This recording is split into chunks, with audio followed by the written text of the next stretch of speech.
All right, everybody. I want to thank y'all for tuning in to One Objective tonight, guys. We have got a great show lined up for you.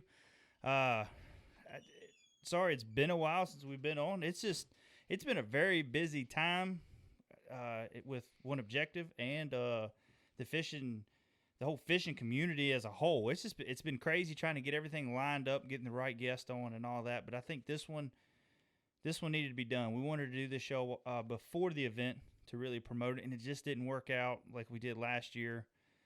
So we're going to get Scott Harrell on tonight. But first off, James, how are you doing tonight, bud? Oh, pretty good. How about yourself? Oh man, not too bad. You've had a busy weekend. I've had a Oh busy yeah, weekend. It's been kind of nuts. yeah. So, um, just getting parts ready, guys. We got a big announcement that James didn't even know I probably was going to do this on the show. We ain't really talked much about the show today. This is going to put the announcement up on Facebook, but um, we are now, One Objective is now worldwide. We'll put up the business here soon, but we got a company in Australia and New Zealand that are carrying our products. And like I said, if you haven't checked them out, go to oneobjectivebf.com. When you're talking about products, we've got several kayak accessories that we've been making now for the Bonafide, and some stuff fits other kayaks as well, like our keel protectors and all that. So, but haven't put that on there yet. We've been working the deal and trying to get things shipped, and it's a big deal trying to get something shipped on the other side of the planet. So it's but we're really excited. I think I'm excited just to see our product pictures of our stuff over there in Australia and New Zealand and all that. I think it's just a really cool deal. Oh, absolutely. And we are a Yak Attack dealer as well. So Yep. if y'all don't, if you just because you don't see it online doesn't mean that we can't get it for you. So just send us a message and we'll give you a price. Yeah. And then also Torqeedo, which we've been working on the Torqeedo mount. We've seen some pictures up, and people can put two and two together. It's not ready to be on the site yet. James, what do you think? We got about another week, something like Probably that. another week. Let us get a little bit of inventory built up Yeah, and be ready to go. yeah. That is. I think you guys are, especially guys that's been asking about the Torqeedo or running a Torqeedo now. You got the opportunity to run a power pole and the Torqeedo. So you guys are really gonna like it once we start sharing more pictures with it and get a video up of what all you can do with this mount. I'm telling you, it's just it's I can't even express with words how excited we are to get to this step right Yeah. now. So, but first off, I want to thank all our sponsors, guys. You can see them scrolling through. We also got them tagged in our description for the show. Please go check them out. Check out all they have to offer. We got some really great sponsors. We was actually talking about this. I was actually talking about it with Casey at the Virginia Kayak Bass Challenge, and just the sponsors we've had. They've been a couple of them been with us about from the beginning. With Missile Baits and AccuCoil and Yep. and then later on Bonafide and YakTac came on. They've been with us for a while, and they've been really great sponsors. And this show is we're going to be talking tonight about sponsorship and pro staffing, and it's just to me, and I put it in the description of what the show is about, the most abused word in the fishing industry. And I don't know if you can agree with me on this or not, James. It is, besides Game Changer. Game Changer is another one. But sponsorship, a lot of people talk about sponsorship, and they're sponsored by this, they're sponsored by that. And so we're going to talk about the differences and hopefully help some of you guys out that are looking to get on some pro staff deals or sponsorship deals. And it's a big topic, but it's that time of the year to talk about it because really we're actually behind on some of it. But some of these companies are starting to look at the beginning of the year and trying, but now is a good time to start building your resume and all that. But we'll get into more of that later. We're going to get Scott on here in a little while. Before I do that, Chris, share the picture. We got a contest I just put on Facebook. While the music was playing, I was uploading the contest on there, and I hope I put everything up right. I didn't even have time to really proofread it, but we're going to be giving away a jersey from Hookfish Performance. I want to thank them for sponsoring this month-long giveaway. We'll be giving it. The contest will end October 1st, so make sure that you got it all in by the 30th. I think was it 30 days in this month? 30 days. So by the end of the 30th, make sure it's in. Actually, I'll extend it. I'll run it October 1st. So we'll run it through that day. So October 2nd, well, the end of October 1st at midnight, it'll be closed. So it's a go on there, like Hookfish Performance, their Facebook page. Go on there and like our Facebook page, and then share it. Very easy. And I don't mean just like the post, actually like our page. Now, if you already liked our page, you're already entered. If you haven't liked Hookfish Performance, then, you need to go ahead and do that too. So, but go on there. They've been great to us. We got some really nice jerseys from them. Their hoodies are really nice. It's kind of like a windbreaker jersey. It ain't like just a regular soft material. It's a nice hoodie. It was warm. We used it at Anna. Yeah, we did. So just go in there and check them out, and then we will pick a winner, and then we will send the card on to you, and you can contact them, and then they'll set you up on what kind of jersey you want to get. So, but yeah, so we just got that up, and Chris, glad to have you back in studio. Yeah. You slacked on us for a weekend. I messed up when we just come live here. I forgot to put the entering screen up. Entering screen? Oh, yeah. You know what I'm talking about. So basically, showed you sitting there playing with your phone. Yeah. And me throwing the water ball to you. So I forgot. So that's what he was doing. I don't even think they probably didn't even hear the intro music because I had that turned off. I don't even know if they heard that or not. So it's my first day here, guys. We just every day is a new day for Chris Orange. I'll get it right one of these days. Yeah, it's all right, man. Hey, it ain't a perfect show if we don't have some kind of mess up. So, you did hit the record button though, right? Yeah, I got that part right. Yeah, I jumped on you about that. I was like, do it now. So yeah, we've been recording for a while. So. Okay, well, all that'll be edited out for YouTube. Yeah. So y'all got to see a live behind the scenes. So y'all are the privileged ones. Yeah. But anyways, oh man, Chris. So did you have a fun time on vacation? Yeah, I did. I had a real good time. Got your batteries recharged? Yeah, I got them. What you call it? Yeah, you got the olden batteries. Olden batteries. Yeah. Oh man, I will always catch hell for that. Managed to find a paddle for my kayak while I was down there too. Yeah. So that was. You did? Yeah. What did you get? Bending Branches. Yeah. Got it at a place called Uncle Lim's in Pigeon Forge, Tennessee. That's the one with the kayak and top of the truck, right? Yeah, they got two bona fides up in the top of an old pickup truck for their sign. I wonder how much they paid to even have that done. I don't know. Because you got to rent a crane to have it.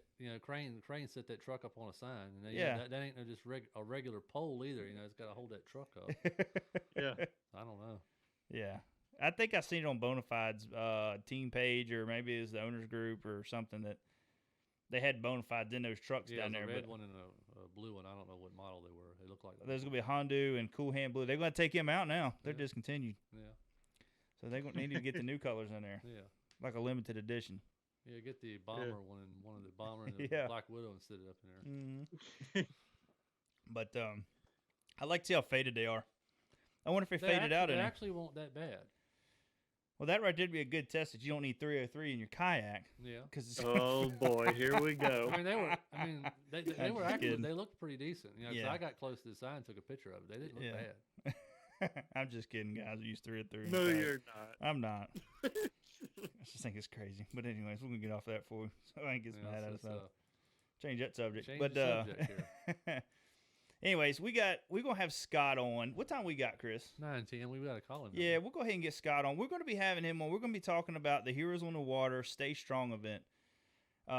It's two different benefits that they were helping with that. Me and James have been wanting to fish this thing for the last 2 years since they've started, and just have not had. We just haven't had time to make it happen. So it's getting that weird, funny sound again on Skype, ain't it? Yeah. But anyways, we ain't had time to make that happen. It's just been so much going on at the time. But they always have a good turnout. They have some really great sponsors that help them with that. So we're going to get him on. We're going to talk to Scott about why Heroes on the Water and Stay Strong is so important to Scott. And we talked to Brandon last year about it. And this year, Scott is another man that's behind the scenes of making the event happen and all that. So once Chris gets them built up, there we go. We're gonna translate. Hey, Scott, how you doing tonight, buddy? Hey, good fellas. How y'all? Oh, nice. Pretty good. How are you? Oh, nice. Good, James. Hey, Chris, go ahead and mute that NDI. So we're. Oh yeah. But But anyway, Scott, man, I appreciate you coming online. I know you're busy, guys. I want to tell everybody now, Scott might have to jump off here because, Scott, tell everybody what you do for a living. Yeah, I'm a career firefighter with Chesterfield County down in the southern area of Virginia, I guess, or towards the south of the state of Virginia.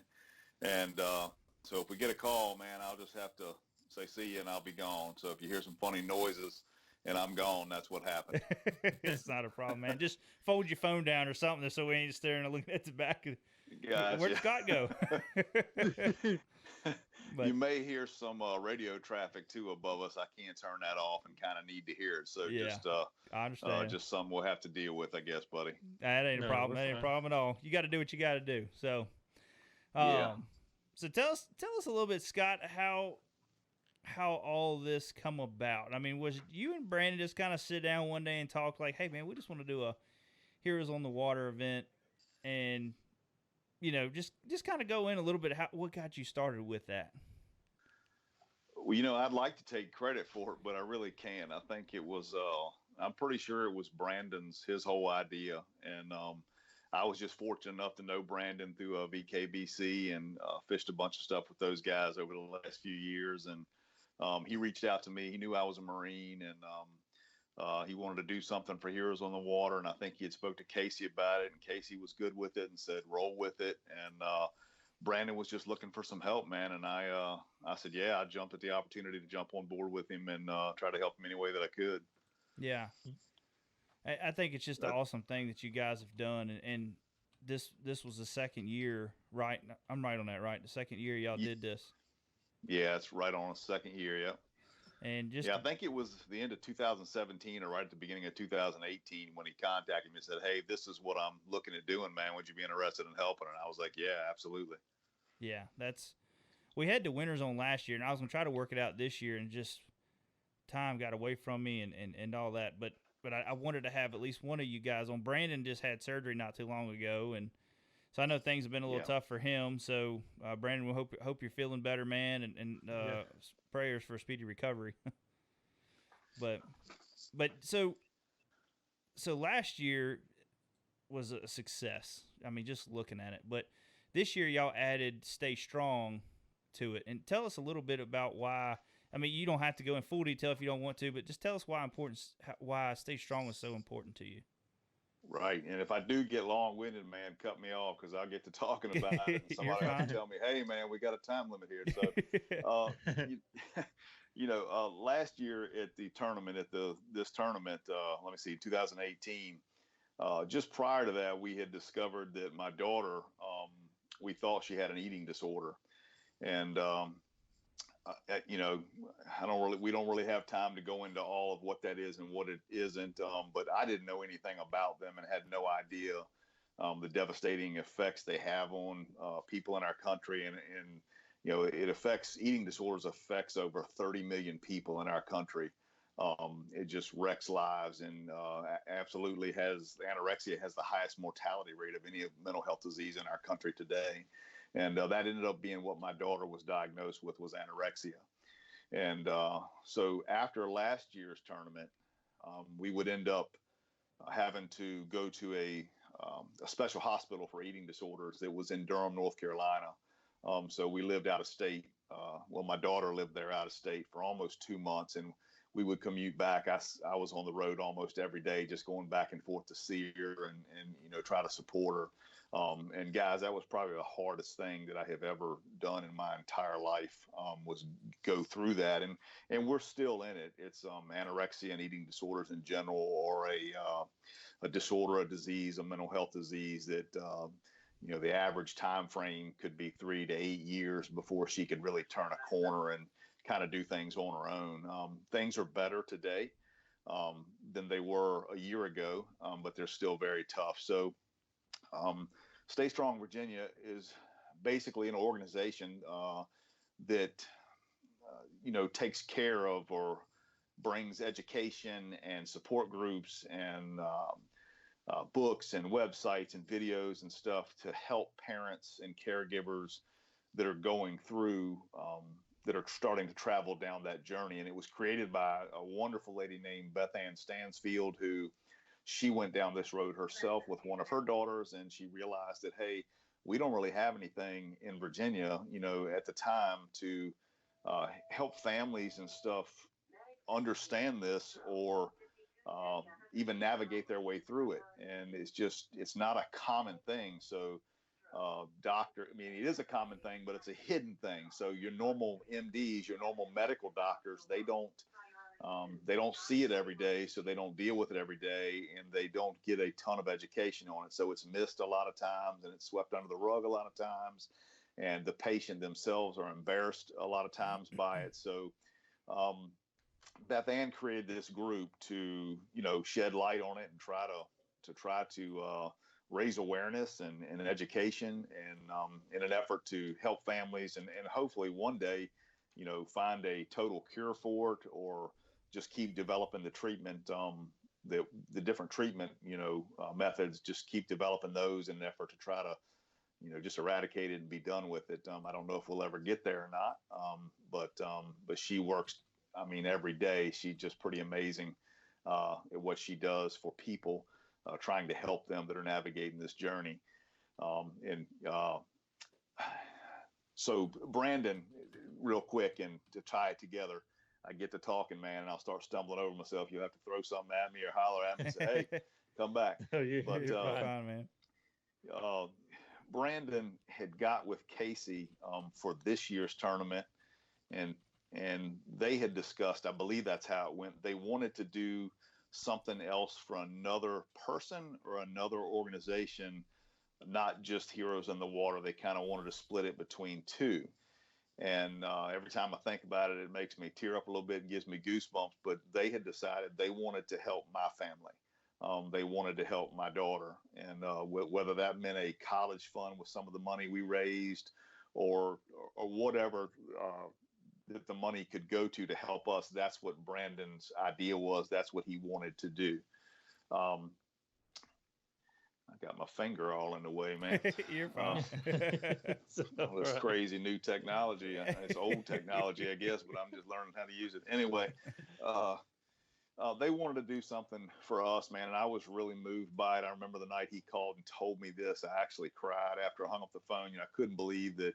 The kayak fishing community in general is just a great bunch of people, and a bunch of those guys had stepped up and said, hey, yeah, we're going to do this thing, and we're going to do it for Scott's daughter, and we're going to do it for Scott's family. And it was awesome.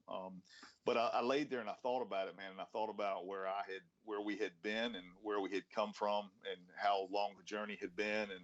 And we were actually doing okay at that point. And a lot of people had stepped up to help us. The fire department I work for was phenomenal. We have a charitable foundation that they just showed up, man, and just started. They paid for some things and helped. It got right expensive staying in another state, and the gas. And at one point, my insurance wasn't even going to cover her stay, and that was well over $100,000. And we didn't know where that was going to come from, and it was just a very stressful, rough time. But people were showing up, man. Friends were showing up. The fire department was showing up. Family, everybody was there. And I felt like when Brandon told me this, that we had been so blessed and everybody had helped us so much. I had met so many other families at this hospital that didn't have it as good as we did. And I thought, it's time for me maybe to just pass this on to somebody. So I got back with Brandon and I said, hey, I know a lady that pours her heart into this organization to help people, because she went down this road and she needs help. For the several years, she did all of this out of her own pocket. She's now a 501 C, I think it is what they call it. But she did it all out of her own pocket then. And much of the stuff she still pays for, but any little bit of money she can get to help bring in doctors to speak and run the support groups and literature and all kinds of, awareness things, all that stuff costs money. So Brandon was like, yeah, this is your show if that's who you want it to go to. And of course we told Beth Ann that, and she was, just beside herself, and ecstatic, and any help she said would be super. And it was just an awesome thing to raise. I think it was $1,500 and some that we were able to present to her. And it was just a great feeling to give her that and help out. And the kayak fishing community, they show up, you guys know that. And, they throw money in the raffle buckets, And it's just turned into a great thing. And I know in January, Brandon will be calling me up saying, "Hey, let's start planning, this year." But that's kind of the quick down and dirty of Stay Strong Virginia, and and what they mean to me. She's just a wonderful person that helps a lot of people. And of course, we met her through our ordeals with our daughter going through this road, and she's just a wonderful person. So we chose to help her out, and I think it was really the right thing to do, and it was an awesome opportunity to be able to do that.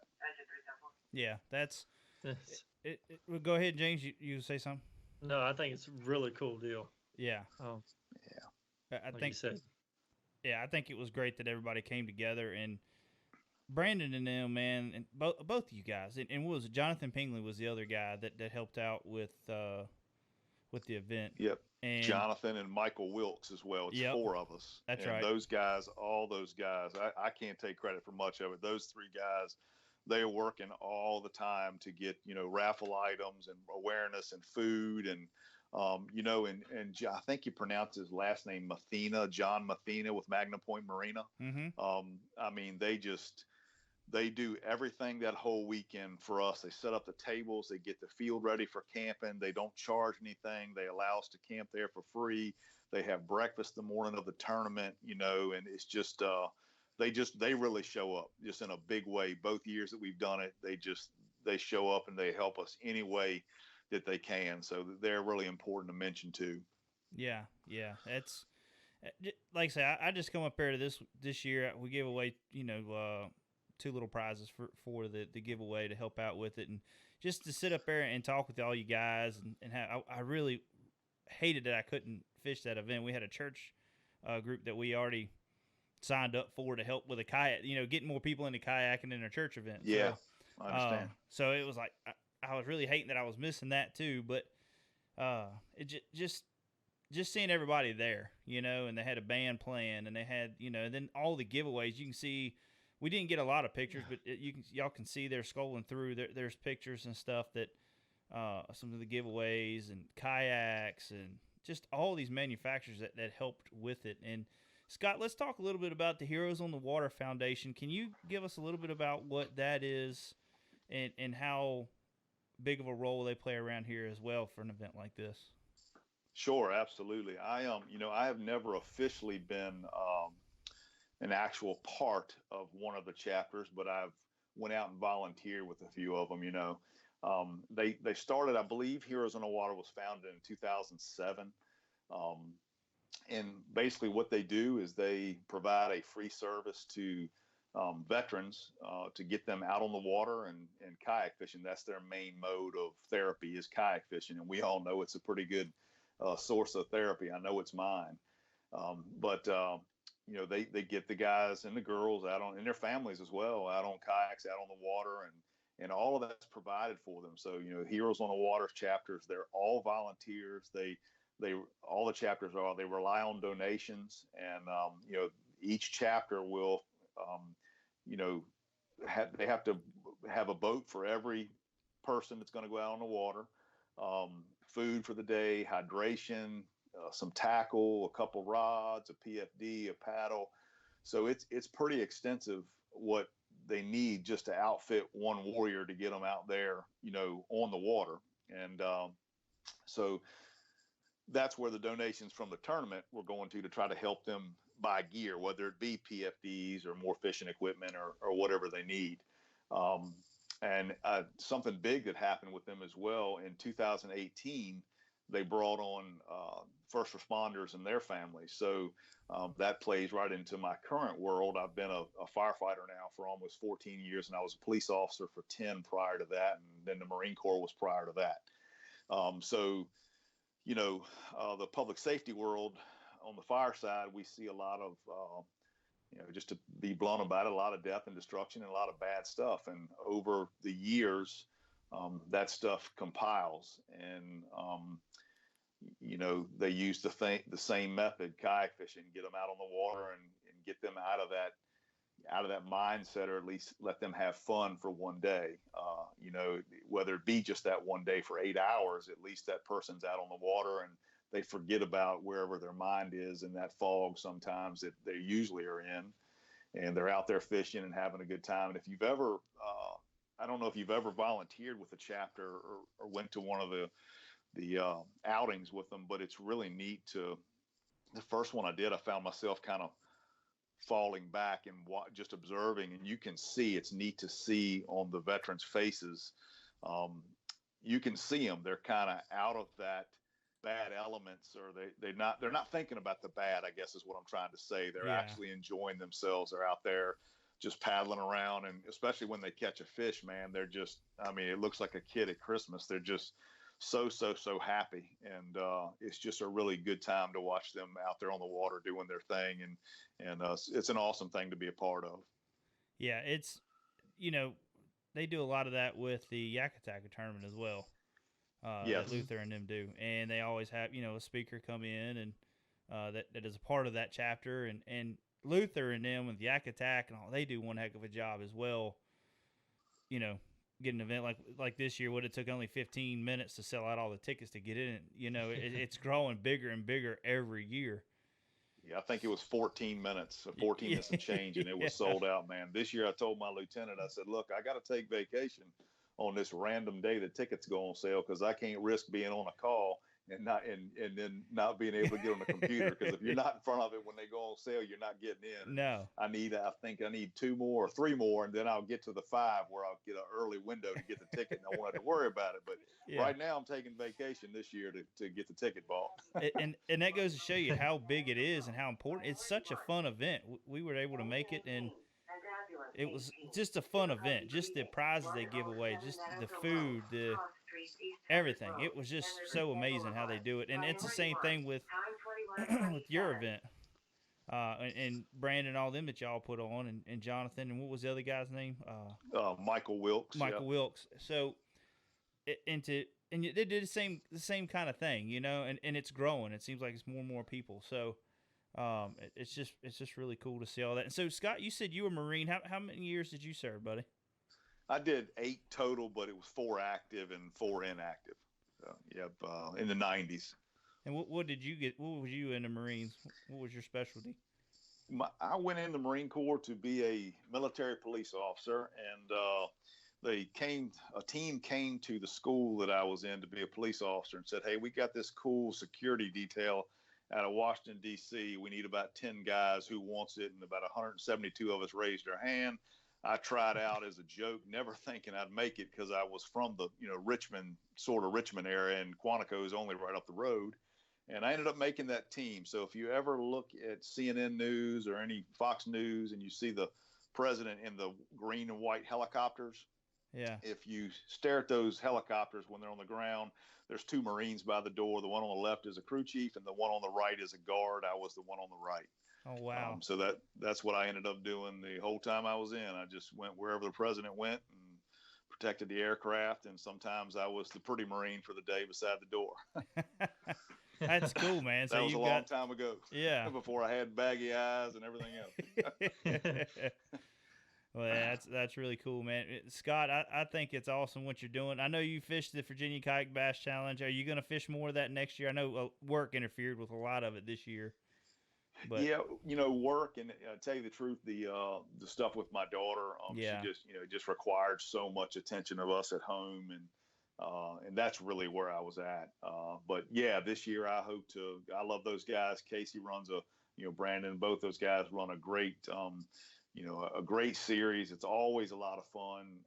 Everybody that comes out to fish those events, it's just always a great time. So I'm really hoping to get back into that and have more time to do that. I just enjoy doing it. I don't even, of course I want to catch fish, but I'm not trying to, win everything. I'm not that serious. I just want to hang out with the guys and, wet a line and have a good day. I mean, I like hanging out and talking, kind of like you were talking about when you came up on Friday night for our tournament. Yeah. Just hanging out and talking to everybody about fishing and this technique and that technique and this piece of gear and that piece of gear. That to me is the fun part of it all. Oh yeah. We always have a good time. Chris, James, did you have anything for Scott to add? No, I'm just glad that people like you, Brandon, and everybody else like that steps up and does this kind of stuff because it's amazing. I had my son, and he had some problems at birth, and if it wasn't for like the Ronald McDonald House and this other place that we stayed at, it would have been really, really, really tough. Yeah. When my son was born. So, Yeah. All Yeah. those charity events people don't realize they it. mean something. Exactly. They mean a lot. Yeah. Yeah, I hope so. I know, like I said, I know the other three, they put a tremendous amount into it. They really do. They work their tail off to make it what it is. And like every tournament, we're just trying to, to better it each year. And I think it was better this year than it was last year, but they've both been great. Going back to the Yak Attack real quick, I think, and don't quote me on the number, but I want to say it was like 9 or 10 guys when Luther started that 11 years ago or whatever it was, Mm-hmm. and now it's selling out in 14 minutes. Yeah. It's crazy. Yeah, so man. I hope we have his kind of success. Yeah. That'd be great, Oh, yeah. especially because, like, guys that maybe didn't make the Yak Attack tournament, they still have a chance to make that event maybe eventually. You know what I mean? You keep growing it like that, and Yeah. it's just And like I said, real quick, the day of the tournament, having the ability to get out there and actually fish with a veteran and try to put them on fish and help them, if they understand what they're doing and they got it, that's great. Don't crowd them, let them do their thing. But there were several guys on the pro side this year that I just kind of floated back and watched them, and they were doing their thing all day for that veteran, and it was just a really cool thing to watch. It really was. Now, before we let you go, because for people that don't understand how it works, I actually had people ask me before how the whole format works. Tell us how that works. So when you go out, y'all do a drawing, you pick your veteran, I guess, the night before, or EMT or firefighter, whoever you get, and Right. then y'all go out on the water. Does the pro get 3 fish and the veteran get 3 fish, or how do y'all work it to combine it? That is still an evolving thing. Now, I will say that each year that we've done it, there's been a hard and fast rule before we, go out. And it's a combination of fish. So I believe the pro, he submits 3, and the AM catches 2. But if the amateur catches all 5, he can submit those, I believe is how it works. Mm-hmm. A lot of times with that, I end up deferring back to Brandon going, what was this? Now, if we, it was still we're still trying to iron it out ourselves. Before we ever go out, Brandon's got a pretty good idea. He's got it pretty much nailed down as to how it works and what combinations you can use and what you can't use. Yeah. I wish I was could give you the exact, but I think it's what I said, kind of like the pro can. We just don't want the pro submitting all the fish. Yeah. Is kind of where we are. We really want and that pro word, I need to qualify that as well. That's a really loose term. Like there's nothing pro about me. I'm just a kayak angler. But I guess we use the pro term for guys. Now there are some pros, as y'all know, in our business, but in our sport. But we're using it as guys that we know that are in that are just in the sport. That know how to fish and that know how to use the equipment, know how to be safe, and can be a good leader or a good partner for someone who maybe for a veteran that doesn't know how to do it or is not too familiar with it. And we do invite pros like the, Chad Hoovers and, and all those big names that Ron Champion, all those. We have a whole list at the beginning of the year. We'll reach out to those guys and hopefully one of these years, maybe we can start getting some of the bigger, names to show up and be a part of the tournament. That would be great. Yeah. Yeah. That'll be really cool. Exactly. Chris, you said we got a question? Oh, yeah. I was told to ask. We were told by David to ask Scott about his YouTube channel. Oh, yeah. Somebody was asking about your YouTube channel. I do have a YouTube channel. It's called the Grizzly Yacker. And if you guys you have about 2 minutes, Josh, I'll tell you what that name stands for. Go ahead. Yeah. So I wanted this set of bibs, and y'all might have seen them before. They're made by NRS. They're called the Sidewinder bibs. Uh-huh. And so I'm looking online at NRS, and the size large is too small to fit me, and the size extra large is too big. They just don't look like it's going to work. So I called NRS, and I explained to him what I wanted and told him what I was trying to do. he said, "Well, yeah, we've got a size for you, Scott. We call it our GL." And I said, "Man, what is a GL?" He said, "That's our Grizzly Large." And I said, "Man, I've never had a clothing item categorized as Grizzly Large." And so some guys I worked with at the time at another firehouse I was assigned to, they're like, "That's what you got to name the channel," because I was trying to figure out a name at that time. So it ended up being the Grizzly Yacker. And that's where that came from just a set of bibs from NRS that are called or sized Grizzly Large. So Lord. that's where that came from. But That's yeah, I have pretty a good, little though. YouTube channel. I'm trying to get it off the ground, and I appreciate David mentioning that. Yeah, so guys, if you get time while you're sitting here on Facebook, if you got another tablet or something by you, just go in there and go find them Grizzly Yacker on YouTube and hit the old subscribe button, see all the new videos. 'Cause, Scott, you're one heck of a dude, man. You know, Yep. Hey, thanks, fellas. you- I greatly appreciate that, man. Thank you. every time we talk to you, it's never negativity. You're the most positive dude I think I ever talked to when it comes to like fishing, you know, the Virginia Kayak Bass Challenge Series and all that. You're just always positive. I remember when we was at Shenandoah this year, you drove in late. You got in late up there. You were Yeah, I tired. did. Looked like you'd been beat down, Yeah. but you were just the most positive dude, man. I just, you're always fun to hang around. And where did we meet? We met at the first Yak Attack here, our first Heroes on the Water Yak Attack tournament. I think did we Yep. meet there, or was it one of Casey's events? You know was what? at I think Case. it was at Casey's event. It was at Casey's event. At Yeah. some campground we stayed at up there. Yes, it was. Yeah, y'all remember was that? for the Magnum Point tournament.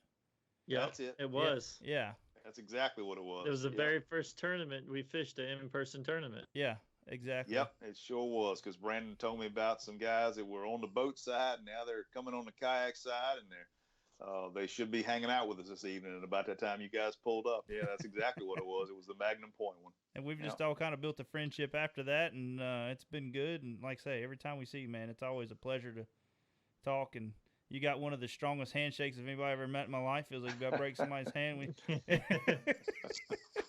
Well, thanks, brother. I appreciate that. I love you guys too. Love what y'all are doing, man. Love your stuff, and just keep doing what you're doing, man. You're doing a whole lot for our sport, and I love this sport. I really do.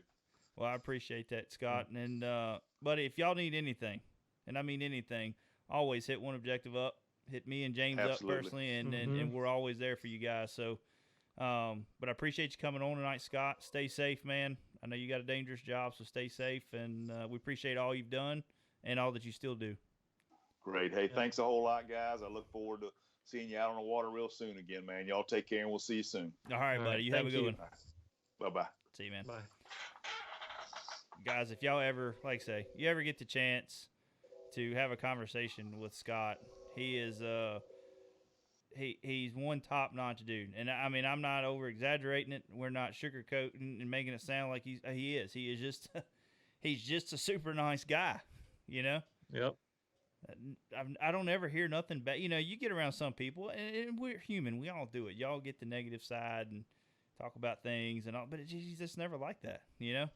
If it gets to Yeah. that conversation, he blows around it, you know? That's just how he is. He super nice guy. I don't think that dude has one bad bone in his body whatsoever. You know, he's just a nice guy. So, but James, what is your take?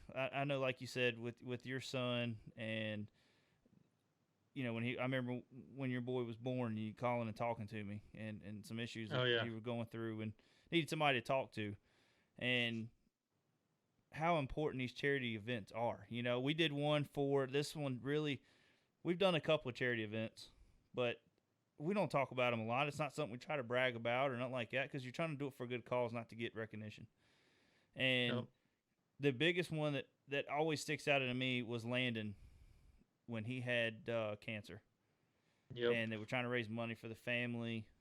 But not only that, we ended up giving Landon some of the prizes that were actually, you know, that certain ones won. They give them to Landon, you know. And Landon loved fishing. He loved tractors, all that. And anyways, we raised some money for his family, because they were having a hard time during Christmas because the chemo treatments and all that were very expensive. Yep. And to be able to shake hands with Landon and meet Landon. Landon passed away, I want to say 2 years ago. I want to say it was about 2 years ago. and his daddy reached out to us and told us about everything, and you know, it's one of them things, you know, it just really hits home because, you know, that could be anybody's kid. It could be, you just never know. Cancer strikes at a bad time, and it's the same thing with, or it's never a good time, but it strikes without warning. And it's the same thing with Scott and his daughter, and with the, you know, the eating disorder. You know, I don't know much about it, so I'm not going to talk much about the eating disorder, but you just don't know what kids go through. You don't know what people go through. So these charity events, you know, some people don't like fishing. I hear complaints sometimes, people talking about payouts in them. You don't fish charity events for payouts. Mm-mm. And me, I think, you know, especially in the bass boat world, my thing was, if I never won none of them, but if I ever won one, I'd take my gas money out just to, you know, put some gas back in my truck, get home, and the rest goes to the event. You know, that was always my mindset. If I ever won, that's what I would do.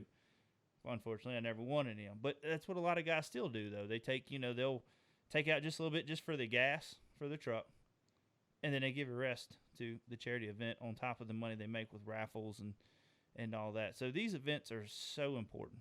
It ain't about the money. It ain't even about winning. You know, it's just Nope. going out there having a good time, raising money to help a family out. So, because it seems like on the, you know, when you do a, let's just say, what's the things they do, people do on Facebook where you raise money for, Like on their birthday? no, the GoFundMe. GoFundMe, yeah.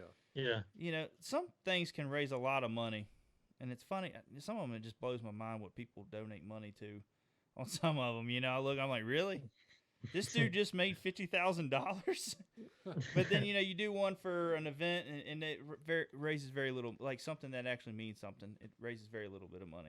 Now some of them do, like family loses a family member, father, mother, they'll raise some money on those. But you know, I've seen other events that they just don't raise no money. So all these, the fishing community, not just the kayaking side, but the fishing community, man, is very giving. You know, they do a lot of good events and all that. So I'll quit rambling on about that. James, you got any more? If I was going to ask you, actually, what was your thoughts on with the Scott Harold and the Heroes on the Water and Stay Strong and all that? Like I said, I mean, without stuff like that, you wouldn't have anything to help these people out that need it. You know, I mean, people need this stuff. Yeah. This is like the change jar in front of the McDonald's. I didn't even think that was like, you know, what did it go to? It definitely goes to something. Yeah. So Yeah, it helped us out a ton. exactly. And you said you stayed at, it was the Ronald McDonald Foundation and all that. It helped out with some stuff, and Yeah, and then it was they do there the was another homes too, house. though, ain't it? What? The Ronald McDonald Foundation also does some of the housing too, I think, around the hospitals.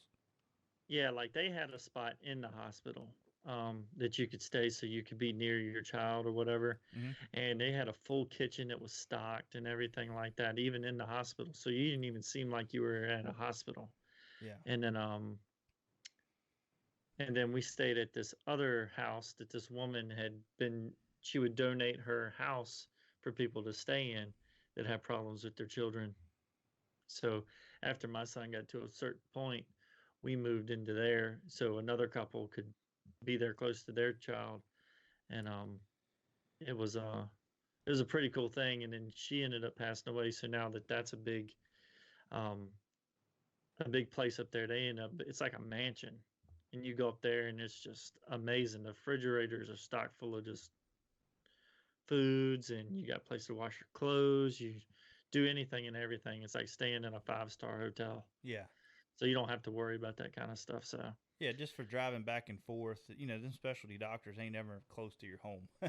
You know what I mean? At Yeah. least for us. So, like, you know, people that have traveled long ways to these places, it's always nice to have somewhere to stay. Because if you had to stay in a hotel, because y'all were up there for a couple weeks, right? yeah, we were there for almost 2.5 weeks. Yeah.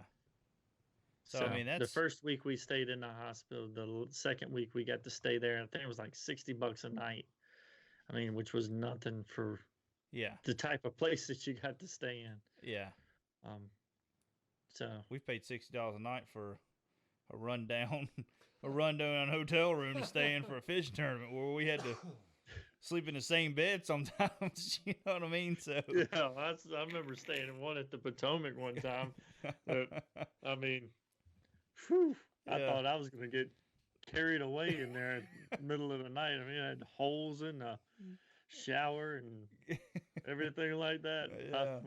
I mean, I paid for a room. I was going to take a shower. I sure did feel sorry for them people down below me, but it is what it is. I remember that time. Tammy even showed me a picture. Remember we went, me, you, and Ashley and Tammy went up here to the Potomac, and we were gonna fish. That was just for a club event. We was just gonna take the wives with us. And Tammy's like, found a hotel, and it did. If you looked online, it looked like a nice place to stay. It didn't look bad. Yeah. We didn't know nothing about up there and where we were staying and all that. It looked nice, and I called and they're like, yeah, you can park in the back. It's angler friendly. I'm like, man, it's gonna be a nice place. And we get up there and they wouldn't take the card. The card wasn't going through, and then which we knew was good. And the wives asked if they could get the key, just go ahead and go to the bathroom. And they come back and they're like, we're not staying here. And we're like, what? Yeah, I remember that. They were like, we are not staying here. We walk, and our wives, y'all got to know, our wives are not picky women by no means. They'll rough it. Of course, just they're like, married to us. Yeah, yeah. Look at us. So they'll rough it with us, but I was like, come on, let's go in there. And it did. It smelled like a body died in there, and they were trying to cover it up. Like, it was just a horrific smell. Oh man, you live and learn. But anyways, so I just wanted to cover our contest one more time because I think we jumped through it real quick. I just want to tell everybody again one more time, especially people that are just coming in, go to our Facebook, check out Chris. Show the card up there one more time. We're giving away a Hookfish Performance jersey. They got some really nice jerseys, some real nice material, Italian made. It even says it on the tag, Italian made. Or Italian, what? Not Italian made. What is it? Italian fabric. There you go.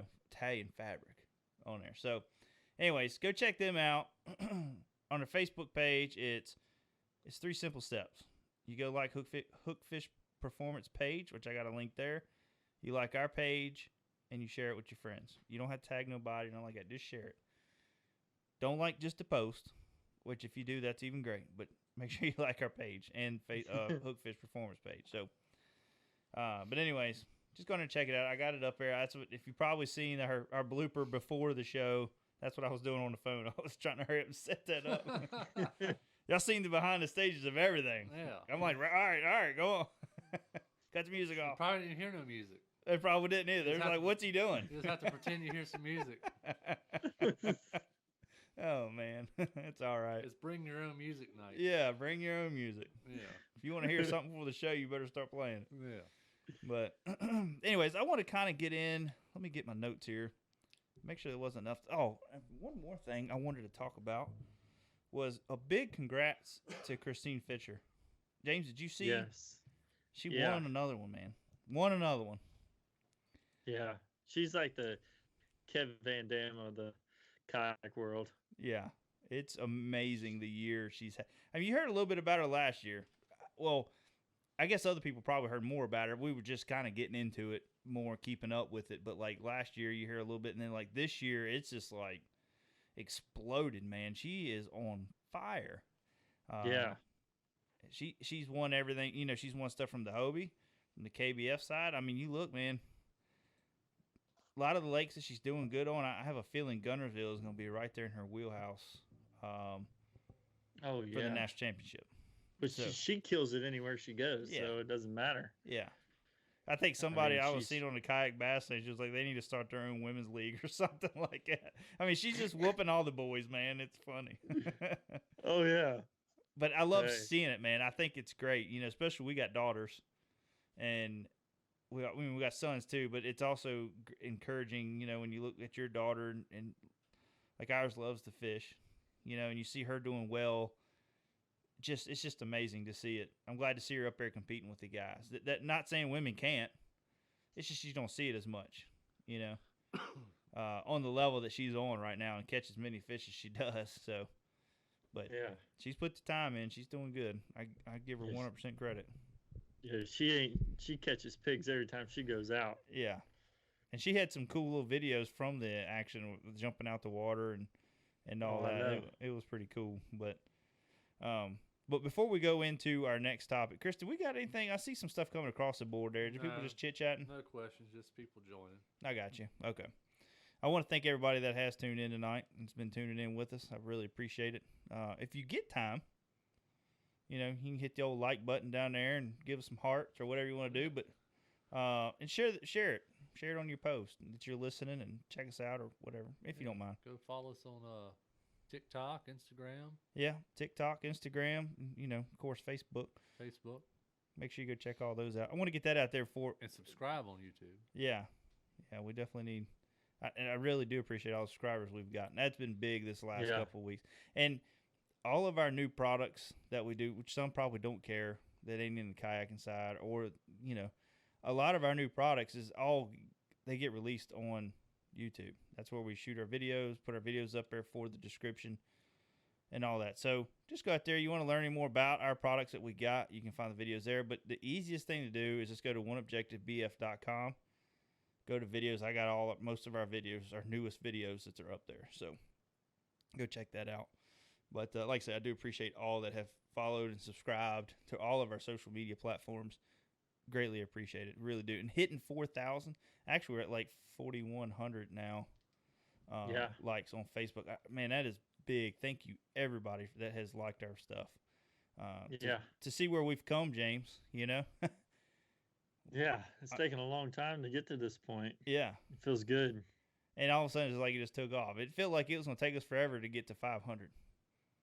And then it just Yeah. started creeping up. So, like I say, man, it's really appreciate it. But the big thank you, too, is to our sponsors that helped with the contest and getting more people to our stuff. And you know, without them, you know, we wouldn't have the stuff to be able to do the contest. So, big thank you to them.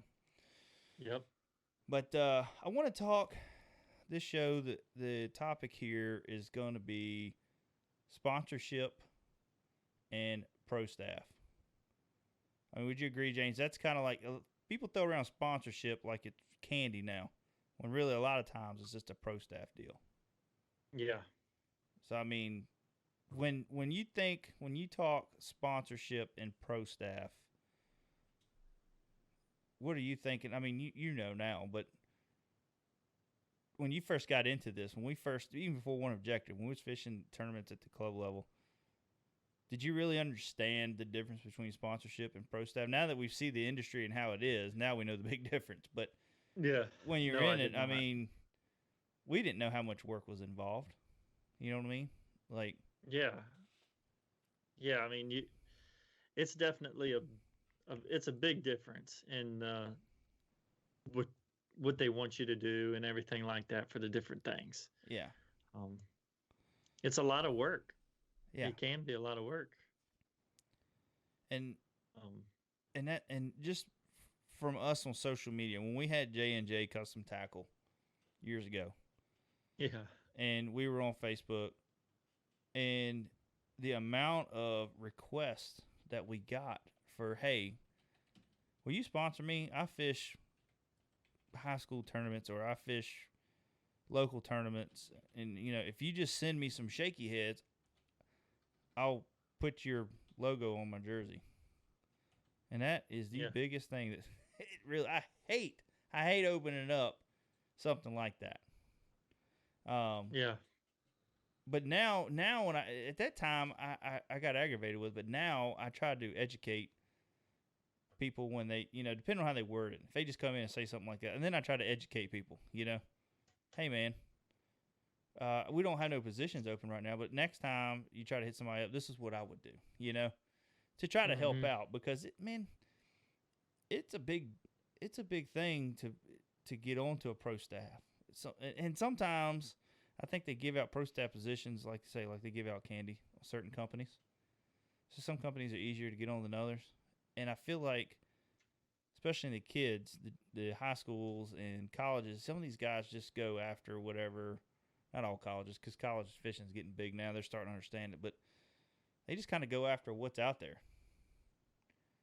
And when it comes to getting a sponsorship with the company, James, what is our motto? What we always say? You know, get what you believe in. Get somebody that you're going to throw, or the lures that you use, the rods that you use, stuff like that. Don't just try to push something just because. Yeah. because you're not going to know enough about it. You got to believe in the stuff that you're trying to sell, because at the end of the day, you're the salesman. And if you don't believe in the product that you're selling, then who else is going to believe in it? Yeah, exactly right. You got to sell it. So if you're out there fishing in a pond and you catch a fish on a Bill Lewis rattle trap and you want to get on their pro staff, you got to be able to sell that lure and tell them why it's so good, Mm-hmm. but not only that, but how you rig it and do different things like that. And that's just the small stuff. That's the easy stuff, really. Yeah. But what I wanted to talk about first off was the differences between pro staff and sponsorship. Sponsorship to me is a full-fledged, I'm going to pay you to go fish these tournaments. Whether it's going to be, I'm going to pay gas for your trips. I'm going to pay your entry fee.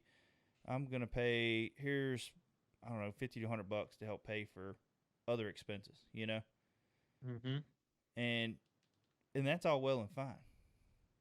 But later I'm going to get into this is you got to make sure you're getting the good deal, because it's easy to get run over and think you're getting something when really you're actually spending more money to be with this company than what you should be, And Yep. some of the smaller companies are like that because they don't have a lot of money to even give out anyways. They can give out product and all that, but and then when pro staff, that's called promotional staff for most people that don't know, people that are just listening. Promotional staff. It's you are there to represent their company and push their social media, share their post.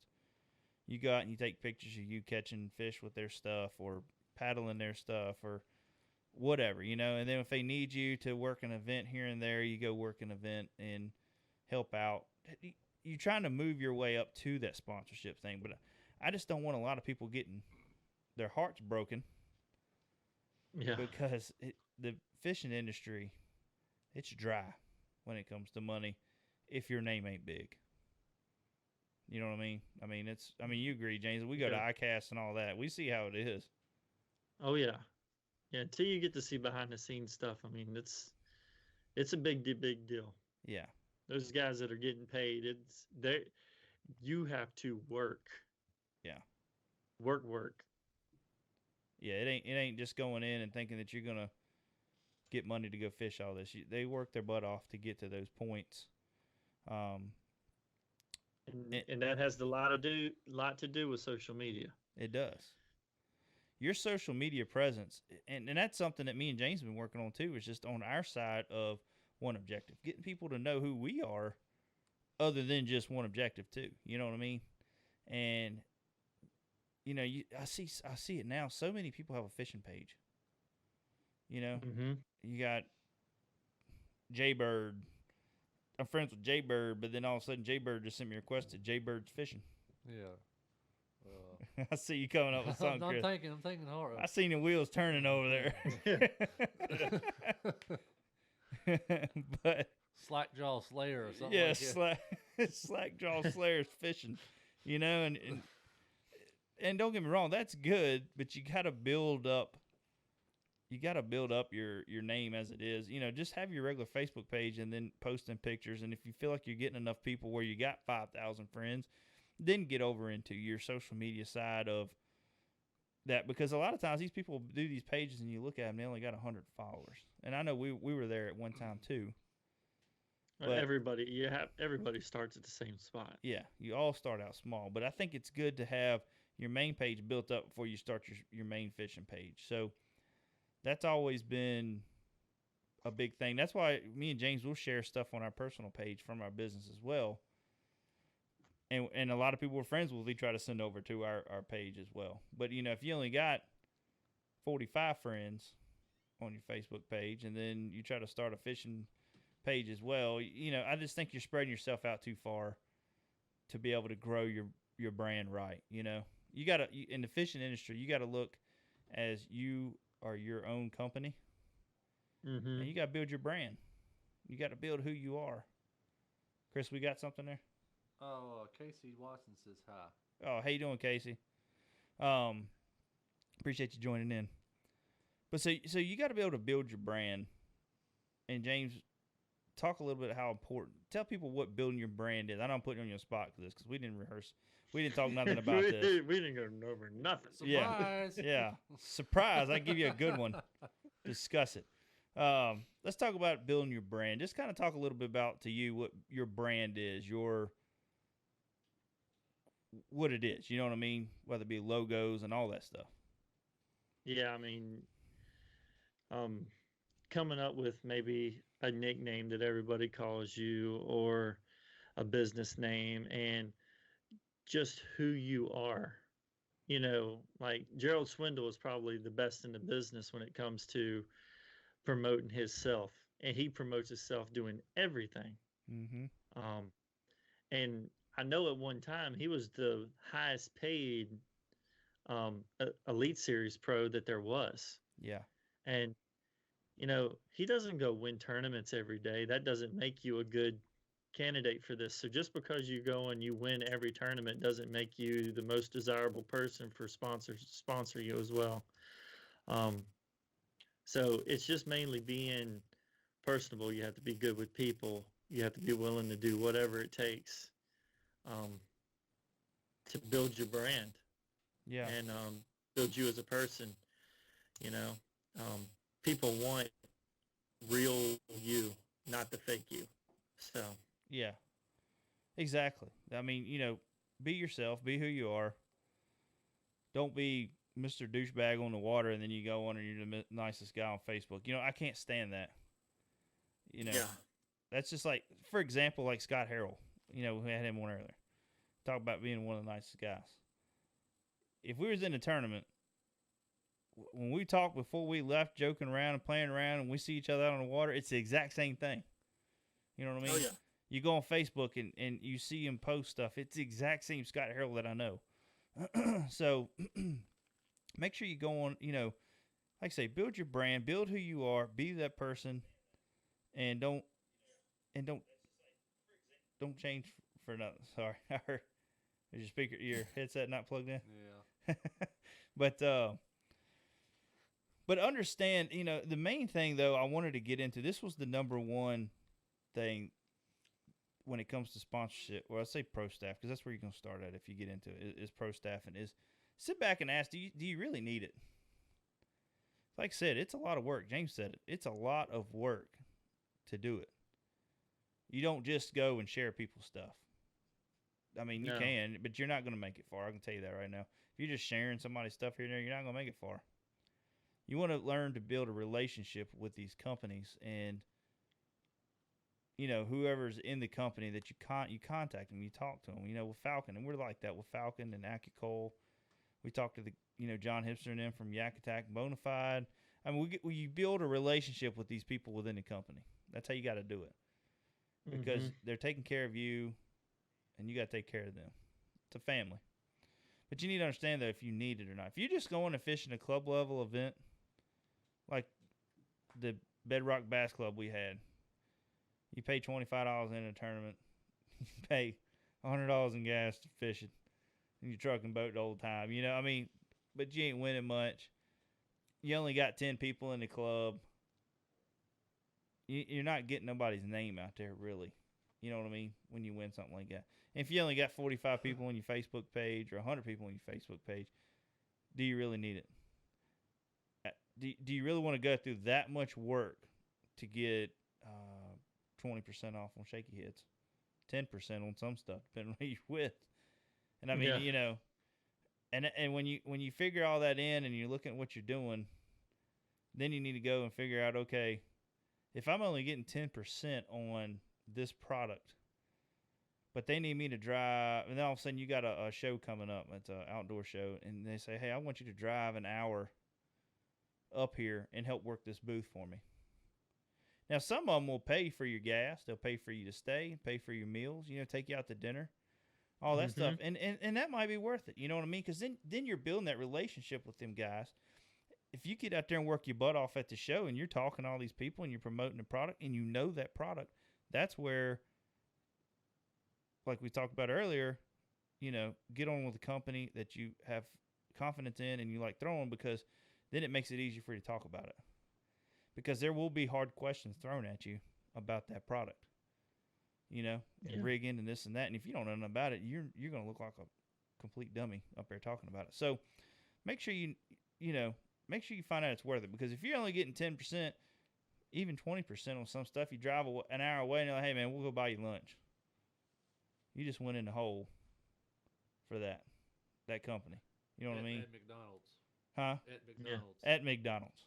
Yeah. Yeah. Dollar. You have to be passionate about what you're selling Yeah.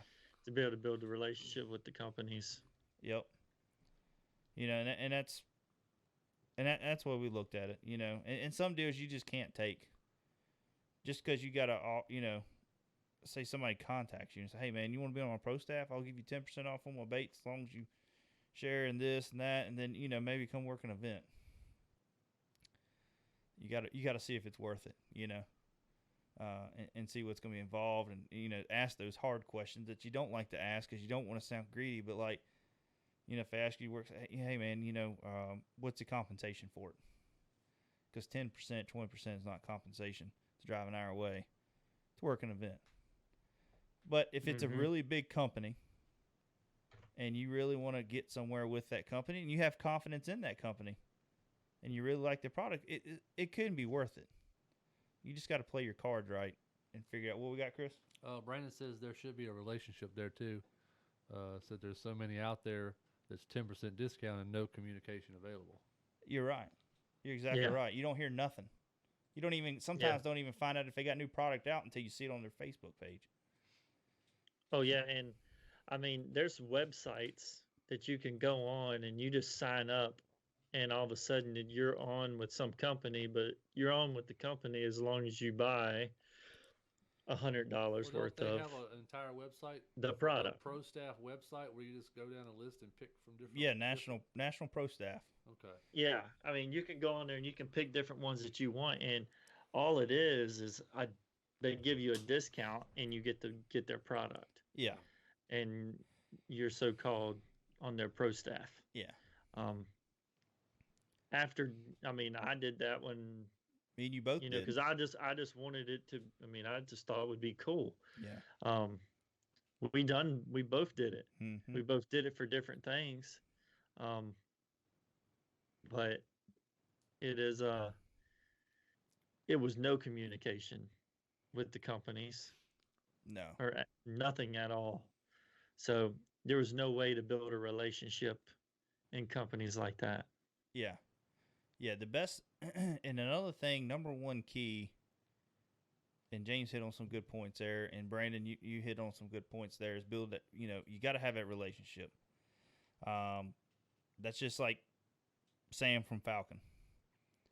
I'll go down there. James, I know you weren't able to get down there in time because you had to leave later, but, you go out and you sit down and you have dinner with these guys, and you talk. You don't necessarily have to talk business. You don't have to talk about the rods and how much you like them and kiss tail. They just want to know what you're doing, what your plans are. Like they were asked about one objective. What are we looking at 5 years? And told them what we had going on. And they just want to know that you got a plan to make bigger plans, Yeah. And if they see that and you got goals, you're going to build a relationship with them people. And if you keep these people informed on, hey man, they want to know if you're having issues with the rod. A good company will appreciate that. A bad company will kick you off their pro staff. That's just true story. That's just how it is. If you have a rod or a reel or lure that just, it ain't doing right, you take them out the bag, they're all deformed all the time or whatever. Hey man, I've noticed this on 5 or 6 packs I've opened up, or this rod broke. What can we do to fix it? And then all of a sudden you get 2 or 3 doing the same thing. Start telling them.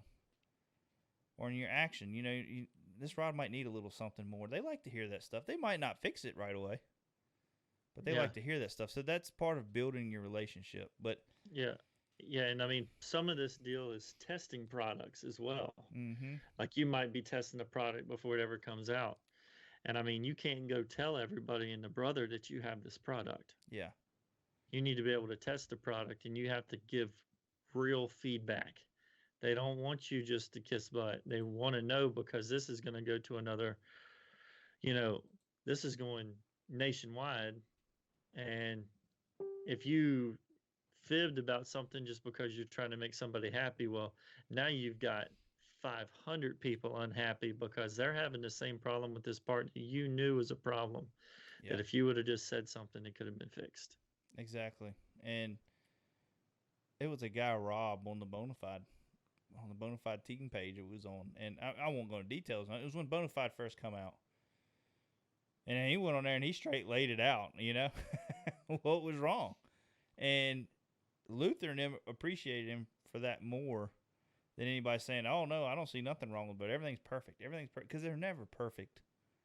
There's always something wrong most of the time with something, And if they see a consistent, hey man, we got this problem with this or that problem with that, they'll go ahead and try to fix it. So, like I said, don't kiss butt. Tell them exactly how you feel. I mean, do it in a nice manner, but Yeah.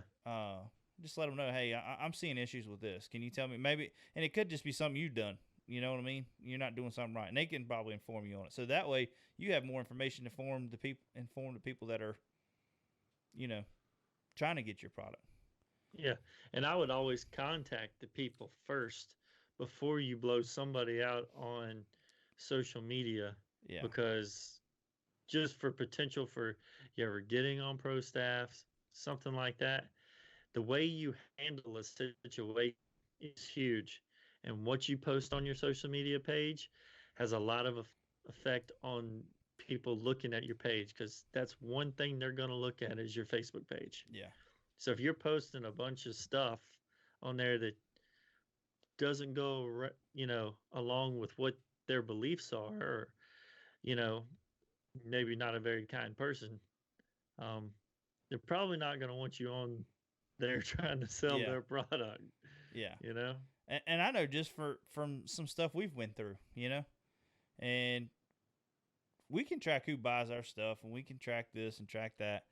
And you might get a comment or somebody will go in there and bash, and then you go in and say, hey, well, if you don't like the product, can you contact us and we can talk about it? And Yak Attack and all them are the same way. And if anybody's Mhm. used Yak Attack, Bonafide products, any of that, they're top notch with their customer service. Yeah. And there'll be people in there if something breaks. I mean, you're not going to get a perfect product every time. So if something breaks, instead of saying, hey, I'm going to just contact Yak Attack and I'm going to leave this alone. And if you act quickly on it, you can be like, hey, then you go on social media. Man, this part broke, but I contacted Yak Attack and they fixed it right away. Awesome customer service. That's great. And if you ever in the future want to get on with a pro staff position with companies like that, like James said, they look at that stuff. You get to fussing enough, they're going to see, who it is. They ain't going to put you on there because you can't keep your mouth shut. That's just the simplest way to put it. Well, it's not even that. It's just, it's it's common sense, Yeah. really. Yeah. It's being nice, being common courtesy. Like I say, you're not going to get a perfect product every time. Don't care what product you deal with. Yeah. I mean, Amazon, let's just say Amazon. Amazon has, you can send just about anything back if you're not happy with it. I mean, and the customer service seems to be really well. And why do people keep using Amazon? Exactly. They're big. That's a big company. Yeah, it didn't get big from not being able to take care of its people. Yeah. And they're getting stuff from everywhere. Exactly. So. And kind of getting further along here, so we don't go too much longer with this, but I got one right here. How to keep a deal, and we touched base on a lot of this is just promoting them right. Going and working shows, and you don't have to work them all. If you want to and you got time, you can. But just helping out here and there, like James said, just common courtesy. Don't blow them up on social media. Use your social media as a business and a great growing platform. So if you want to do that, you're building your brand, and you're building a good brand if you're not going on there and bashing companies. You know what I mean? Even if you don't like a reel, it's okay to say, hey, I didn't care too much for this reel because of this, but don't go in there and just totally bash it and it's junk and say stuff like that. So that's part of building your brand, and and then like say if you're on with a team, that's how you keep staying on with that team. But I've also seen companies too, and some of these people do this, and I see it on Facebook and Instagram where they'll be on with one real company. They're on a pro staff for say Joe Schmo reels, and then you'll see them on there shooting videos with a whole nother reel, or they're on there promoting another reel. You know that you're never going to stay on a team like that. You just never will. And another thing I see that's real bad, James, and I know you see that is people jump ship. I've seen some people, man, they'll have a new sponsor every year. Yep. New rod sponsor, new, and it's okay to get a new sponsor every year, but when you're going from brand to brand, let's say just fishing rods, you're going to Falcon to Enigma to Denali to, you're going to run out of space eventually. You need to find one to settle down at if you want to stay with it. Just say Kevin Van Dam and Strike King. Mm-hmm. I mean, he's not going to go away from there because they take care of him. They listen. They're changing baits. They're making baits to fit everybody. Yeah. I mean, you don't want to jump ship because you probably wouldn't have as much faith in Kevin Van Dam if he jumped lure companies every year. Yeah. And I mean, I know it happens, especially in elites and FLW. Eventually it comes because it's still money too. And it'll happen, some companies you'll see them switch a boat company, about 10 years down the road or something, And that's just certain things that happen. That's part of business. But if you do it every year, every 2 years, something like that, then, you kind of got to sit back and evaluate yourself and see like, hey, maybe I need to sit back and not worry about sponsors for a little while and just kind of do my thing and see where I want to be. So, yeah. But, and that goes into the thing on how to move up. I got another thing, how to move up into another tier of sponsorship. They want sales. That's all they want. They want you to promote their product to the fullest, and they want to see their numbers go up.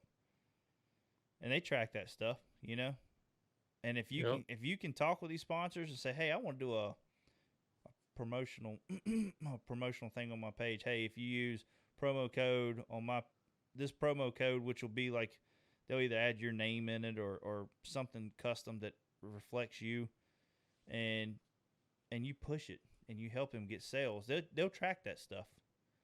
They can see when stuff comes from Facebook or when stuff comes from this or that. So we can see it on our stuff. So I know they can see it. Oh, yeah. So that's a way you move up in the company. Like I say, working shows, being having contact, like Brandon talked about earlier, making that relationship, having contact with these companies, and you'll start building a brand. You'll build a good brand. Now, the one thing I did put on here was how to end a pro staff deal. I've seen people end pro staff deals and never say a word. They just all of a sudden, let's say Joe Schmo's on Denali Rods and he's like, I'm going to Falcon. He doesn't send nothing to Denali. He doesn't post nothing on Facebook. You don't even do that. You just go to the company first. Hey, I'm going to withdraw from pro staff. I just don't feel like things working out. Go somewhere else. They'll just switch on over and just start promoting the other thing, and that's just not right. That's bad business. Yeah. And they'll look at that. And then other companies will see, and some of these companies will contact. If you tell them who your pro staffs are you're with when you do your resume, and you put all your sponsors, who's to say they don't go? Some of these people talk, man, at ICAST. These marketing guys and all, they all talk. The ones that take care of the pro staff, they talk to other companies too. And they might ask questions about you. So, you know what I'm saying? Dude, don't burn your bridges. It's like a job. Don't burn your bridges and go to another company because you might need them back one day, a couple years down the road. So, well, it could be a marketing company that's got 5 or 6 sponsors. Yeah. And you burn the bridge with that one, which they already had 2 or 3 more of the other ones. Yep. You're never going to get on the other ones that way. Yeah. And that's how some of them big companies work. They'll run it all through one firm.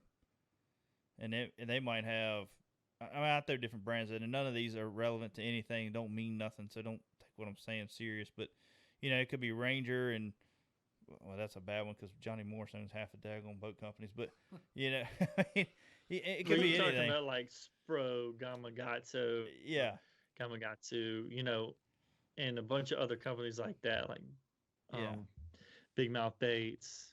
They could all run through the same side company, a secondhand company that that does all their marketing, and takes Mhm. care of that stuff. So you just got to be careful how you burn your bridges in the industry. It's a big industry, but it works small on the inside. So Yep. a lot of people know a lot of people. But and the last thing that I wanted to add to this, and James, you can add anything else after I'm done if you got anything else to think about, but is your resume. It all starts from that before you shoot for anything. So make sure you got a good clean. There's companies out there that do fishing resumes. Yep. What was it? One of the Muse brothers that was on there, didn't they shared something on Facebook the other day about one of the. It was Jennifer Muse is the one that done somebody on the Bonafide pages. Yeah. Done a digital resume. Yep. So just make a clean resume, pictures of yourself, professional looking pictures, not a selfie you took with your your phone. In front of a mirror or something. Yeah, with your jersey. Hey, look at me, Yeah. flexing with a fishing rod. Don't do Yeah. nothing like that. Take professional pictures. Whether you out there fishing, and have your stats. If you don't have no stats, it ain't all about how many tournaments you win, but they want somebody that's going to do something fairly decent, and then they're fishing right many events, not one or two events a year. So have a good resume built up. It's just like getting a job, people. If you ain't got a good resume, you want that resume to stand out.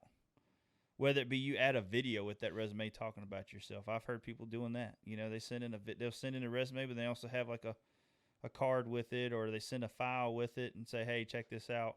And it's their video, them talking about themselves or out there fishing or whatever, So that's big. Just grow your brand. Start now. If you're thinking about getting into the fishing world as a competitive fisherman, which now it's looking like you ain't even got to be a competitive fisherman. You can just go out fish ponds. But as long as you're doing it right and you're building your brand and building it to where you could be profitable for them to invest your money, for them to invest their money in you. Yep. And like I say, a lot of these deals don't start out big. So you got to, when you do this deal, you're going to have to know that it doesn't happen overnight. I see that with kids when they shoot us, and I hate bringing up the kids, but I see a lot of it. I see some adults too, but sometimes kids send stuff, just like, hey, can I fish this, and this? Will you sponsor me? That's his biggest pet. I can't stand Can you send that. me some money? Yeah, send me some money. Can you send me some product? They ain't even bought none of our product. They ain't owned none of it. Don't even know what we got. Nope. So that's what gets me. Now, if a guy owns a product, I was contacted yesterday or today about it. Was asking, do we have it open for pro staff? He's got a lot of our product. He knows our product. That's somebody I'd be interested in. I don't care how many tournaments he fishes. As long as I know he's got a good standing on social media, and he's a good guy, and he ain't gonna, somebody I got to deal with, and it takes me a couple weeks to get rid of him, kind of deal, and he's going bashing us everywhere. I know this guy right here. It might be a good guy to have on the team. He knows our product. He goes to a certain dealer that carries our product. So he could go in there and say, hey, can you go to this company and work a day for me, and just kind of promote our stuff. Yeah. That's what I'm looking for. So, James, you got anything else to add on that? No, not really. I think we've kind of covered all the bases. Yeah. I mean, sponsorship is not a big confusing deal. It's just people go about it wrong. And we did at first. I ain't gonna lie. I mean, we did the same thing. Yeah. The reason we know what not to do is because we did it. Yeah. We made ourselves look like a bunch of dummies. I ain't gonna lie. Yeah. Yeah. And I mean, and if you're looking for something small and you're fishing smaller tournaments, don't do the fishing industry at all. Yeah. Non-endemic Keep it sponsors. local. Yep. Yeah. Do somebody like Joe Smo's Insurance Company or, so-and-so's gasoline station, stuff like that. Yeah. Something that the local people, if you fish local tournaments, that's what I would go after more, because you're more likely to get something that's going to be better for you anyway, and better for who you're trying to sell it for. Because you're fishing local.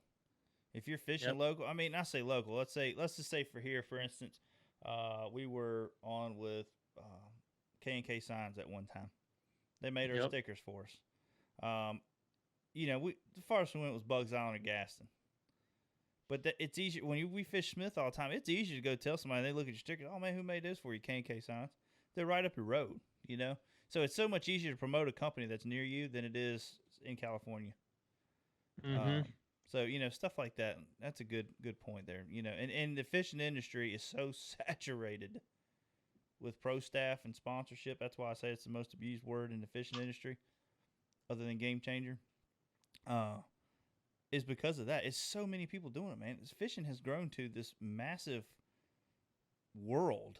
I mean, you go to ICAST or the Classic, it's crazy how many people are there and how much money is spent, on fishing yeah. tackle and all that. So fishing is a billion-dollar industry, Yeah. and everybody wants to be a part of it, and everybody wants to be in the limelight and be good and this and that. So it is really tough to even start somewhere in the fishing industry, in my opinion. You won't get money right off, not unless you are just insanely good and, you've got that social media built up. Your YouTube's good and you're getting views and all that, but not everybody's got it like that. So, I mean, if you're just starting into it, don't expect money whatsoever. Not unless you Yeah. hit that small business, like James said, Yep. That's the only way you'll get, and it ain't always necessary. You're not always gonna get money out of that either. They might Joe's Give you a tire, percentage off on gas. yeah, Or something like that if you had a gas station, or percentage off on your insurance, yep, or whatever. Anything just to help you out. But, getting that cash is a lot harder to get. it definitely is. So, but Chris, we got anything on here we want to add? Anybody say anything or? No, just people talk about how they've done their stuff. Brandon.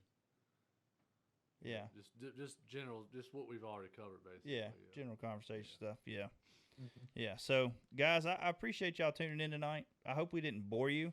That is kind of a important but boring conversation as well. But we've had a lot of people ask questions about it, and so we figured tonight would be a good night because next weekend we won't be able to cover that because we're going to have a very special guest on. James, should I tell him now or should I just wait? I think you should wait. That's what I'm going to do. Well, I mean, we can. How many people are on there? I don't know how many we got on there. Ten? Right It says 10 right now, Yeah. now. Okay. but people's gonna come back. Just and watch tell it them. too, Just so. Yeah. just say it. All right, They'll be ready. They can be home. And Yeah, ready to watch that it. way. Make sure. Yeah, that way you put this on your schedule. Yeah. We're gonna have Edwin Evers on to talk about the first ever Red Crest tournament for the Bass Pro Tour. He won that, and then he also won the first ever Bass Pro Tour AOI. So we're gonna have Yep. Edwin Evers on. We're gonna talk to him about his thoughts on the Bass Pro Tour / Major League Fishing, and what the Red Crest was like, and how hard. And we want to go into how hard it was, and coming from the class of the Bassmaster Elite Series to the Bass Pro Tour and changing how you fish. We had Brian Thrift on, and we got to ask him about the Bass Pro Tour, and he even said it. I think I'd have to change up my whole practice. You hear my voice getting squeaky, Yeah. hitting puberty.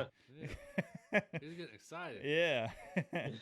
But so, we got a lot of great questions for him, but if y'all have any questions that y'all would love us to ask, let me think. Message us on Facebook. You can either do mine or James if y'all follow us on Facebook, or you can do One Objective. And that way we can make sure we're asking all the right questions, some things that you guys want to hear. So make sure you go send us, if you think of a message through the week, write it down, and you can ask it here because Chris will be on here. He's monitoring it. Yeah. You're gonna be here. You're not gonna be slacking next No, time, I'm are not gonna be slacking. I'm not gonna be off for a while. I'm just kidding. But so Chris will be on there, and if you got any questions for Edwin, Edwin is a genuine guy too. I mean, we've talked to him. We've done interviews with him at the Classic. He's all business, but I tell you what, he's always got one of his kids back there with him Oh yeah. when he's doing Yeah, an interview. he's definitely a family man. A big family man. And he's gone through, Edwin's gone through a lot of stuff this year, and to be as competitive as he was and do as well as he did, from just flooding stuff that's gone on. He's got his farm.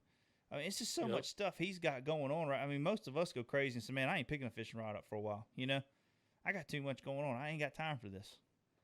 So, but to go and win AOI with all that on your mind, because fishing, we all know fishing's a mental game, and you ain't right in the head when you go on that water. It's tough. It makes for a tough day. Little Yep. things make you mad. So, for him to do that, so we're gonna go in depth with him on that and talk about Bass Pro Tour. So it's gonna be a big show. We've never had Edwin on. Really excited about getting him on. He's a big time name in the fishing industry. So, but also, guys, go check out our contest. We just got it posted up. We'll be giving away the jersey from Hookfish Performance. I want to thank them for helping us out this month for the giveaway. Like their page, like our page, and share it. It's simple, easy. So go in there and do that, and we'll be doing a drawing on. It'll be October 2nd when we do the drawing. So it'll be probably around 9 o'clock because we got football and all that by the time I get home and get down here. So so it'll be around 9 o'clock when we pick a winner, and then we'll send a certificate to you. And then it's got everything on there you need to do to contact whomever to get your jersey. So other than that, guys, go check us out on oneobjectivebf.com. Check us out on Facebook, which you already are if you're watching the show right now. Yeah. And then go on Instagram, and we're new, and we're within time. So if you go on TikTok, we got a TikTok account. So go on there and check. That's just a little bit of everything. We don't do all just fishing. We do a little bit of everything Yeah, on we do there. it all. Yeah. So Oh yeah. that's random. That's our most random page we got. So Yeah. go check us out on YouTube, subscribe, and guys, I don't have nothing else to add. James, you got anything you want to add? No. Thank y'all for tuning in, and we'll see you next time. All right, guys. Talk to you later. Thanks for tuning in. Bye. Bye.